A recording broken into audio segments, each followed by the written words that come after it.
안녕하세요, 구독자 여러분.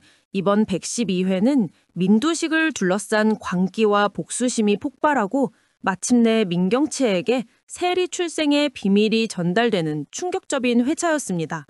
모든 악행의 주범인 두식은 여전히 뻔뻔했고 그 앞에서 스텔라의 복수심은 이성을 잃었으며 공지에 몰린 경채에게는 가장 잔혹한 진실이 다가왔습니다. 112회는 스텔라의 절규와 함께 시작되었습니다. 그녀는 자신의 아들 호세와 호세의 딸이자 자신의 손녀인 미소까지 극단적 선택으로 몰아넣은 장본인 민두시글에 찾아 병실로 향했습니다. 분노에 눈이 먼 스텔라는 침대에 누워있는 두식의 목을 직접 조르며 복수심을 표출했습니다. 하반신 마비 증상으로 움직이지는 못하지만 입만 살아서 돌아온 민두식은 그런 스텔라를 향해서 호세가 경치에 짝이나 되냐? 며 그녀의 상처를 건드리고 무시했습니다. 두식의 뻔뻔함에 더욱 화가 난 스텔라는 더욱 힘을 주어 목을 조르며 그를 죽이려 했습니다. 바로 이때 태경이 나타나 이 광기 어린 상황을 가까스로 말렸습니다. 태경은 흥분한 스텔라에게 호세도 하늘에서 스텔라가 정당하게 민두식에게 죗값을 치르게 하는 복수를 원할 것이다 라며 이성을 되찾도록 진정시켰습니다. 하지만 민두식은 그런 두 사람을 보면서도 꼴에 무슨 복수냐며 여전히 그들을 무시했고 두식을 향한 스텔라와 태경의 복수심은 더욱 타올랐을 것 같습니다. 한편 이 모든 일의 배우인 민두식은 태경과 연숙의 정체를 알게 되면서 복수의 칼을 갈았을 것 같네요. 민두식은 움직이지도 못하면서 이 모든 것을 당하고는 뭐 있다며 루시아, 즉 백설이에게 태경은 위험한 놈이다 라고 경고하려 했지만 루시아는 그런 두식을 오히려 자신의 방패막이로 이용하려 했습니다.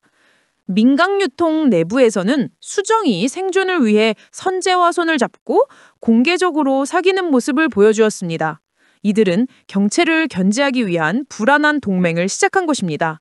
한편 사방에서 조여오는 압박에 경체는 위기에 몰렸고 세리를 이용해 스텔라의 마음을 돌리려 했지만 이미 세리가 루시아의 친딸임을 알게 된 스텔라는 냉랭하게 경체를 대했습니다. 심지어 세리조차 경체에게 만나기 싫다고 거절해버리면서 선재도 잃고 스텔라도 자신을 외면하자 경치는 말 그대로 벼랑 끝까지 몰려버리고 말았습니다.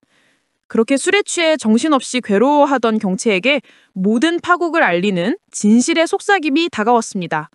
경체가 술에 취해 뻗어버린 줄 알고 안심했던 선재는 경치 앞에서 세리와 미소가 과거 바뀌었다는 엄청난 진실을 무심코 내뱉어버렸습니다. 술에 취해 있던 경체는 선재의 말을 듣고 아연실색했습니다. 이 진실은 그녀가 믿고 있던 모든 것을 파괴하는 최후의 일격이었을 것 같네요. 경체는 이 진실을 확인하기 위해 다음 회차에서 곧바로 공 실장에게 과거의 일을 묻습니다. 공 실장은 아이가 바뀐 사정을 사실대로 털어놓지 않고 말도 안 된다며 둘러댔는데 공 실장은 경체가 진실을 알게 될까봐 불안해하며 선지에게 달려가 절대 진실을 발설하지 말아달라고 다시 한번 애원할 것입니다. 경치의 몰락과 함께 진실이 폭로되는 112회는 드라마의 클라이막스를 향해 돌진하는 결정적인 회차였습니다.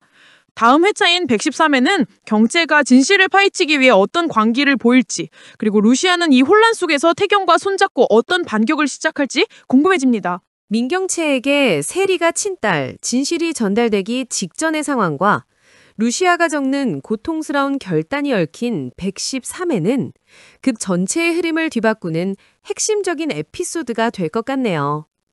112회 엔딩에서 선재의 치명적인 속삭임을 듣고 충격에 빠진 민경채는 곧바로 공 실장을 찾아가 과거 출산 당시의 일을 집요하게 추궁했을 것 같습니다. 경채의 눈빛은 이미 반쯤 광기에 젖어 있었을 것이며 공 실장은 경채의 추궁에 아이가 바뀐 사정을 사실대로 털어놓지 않고 말도 안 된다며 필사적으로 둘러댔습니다. 공 실장이 진실을 털어놓지 않는 이유는 자신이 저지른 엄청난 죄를 숨기려는 것 외에도 이 사실이 밝혀지는 순간 민강유통 전체가 무너지는 파국을 초래할 것임을 알기 때문일 것 같네요.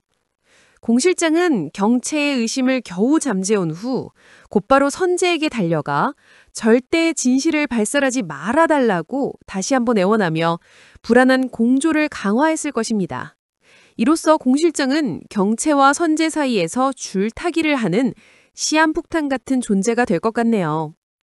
선제는 공 실장의 애원을 들으면서도 냉소적인 미소를 지었을 것 같습니다. 그는 자신이 경체에게 받았던 배신에 대한 분노를 품고 있기에 경체가 진실 앞에서 고통받는 모습을 즐기는 교활한 방관자 역할을 자처할 것입니다. 선제는 공 실장에게 입막음을 약속하면서도 경체의 의심이 루시아를 합하게끔 유도하거나 증거를 살짝 흘리는 등 이중적인 행동을 했을 것 같네요.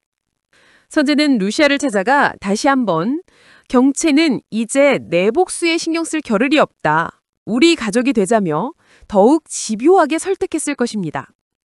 루시아는 선제의 변함없는 집착에 경계심을 더욱 높이면서도 경체가 세리의 출생에 대해 의심하기 시작했다는 정황을 포착하고 상황이 자신에게 유리하게 돌아가고 있음을 깨달았을 것 같습니다. 루시아의 심리적 변화는 113회에서 가장 중요합니다. 선제의 폭로와 경체의 추격으로 루시아는 이제 세리가 자신의 친딸이라는 사실을 더 이상 부정할 수 없는 단계에 접어들었을 것 같네요. 루시아는 미소의 사진 앞에서 눈물을 흘리며 미소야, 네가 살아있었구나 라고 나지막히 읊조리며 마침내 세리를 친딸로 인정하는 결단을 내릴 것 같습니다. 이 결단은 루시아의 복수 방향을 완전히 바꿔놓을 것입니다. 이제 그녀의 복수의 대상은 내 딸을 극단적 선택으로 몰아넣은 민경채가 아니라 내 딸을 바꿔치기 한 공 실장과 내 딸을 이용하려는 선제와 경채가 될 것입니다. 루시아는 태경에게 이 엄청난 진실을 털어놓고 세리를 지키기 위한 새로운 동맹을 제안할 것 같네요. 이로써 루시아의 복수는 복수에서 모성으로 인한 탈환으로 새로운 국면에 접어들 것 같습니다. 태경은 루시아의 충격적인 고백을 들으면서 잠시 혼란에 빠지겠지만 곧바로 이 진실을 받아들이고 루시아를 지키는 데 전념할 것입니다.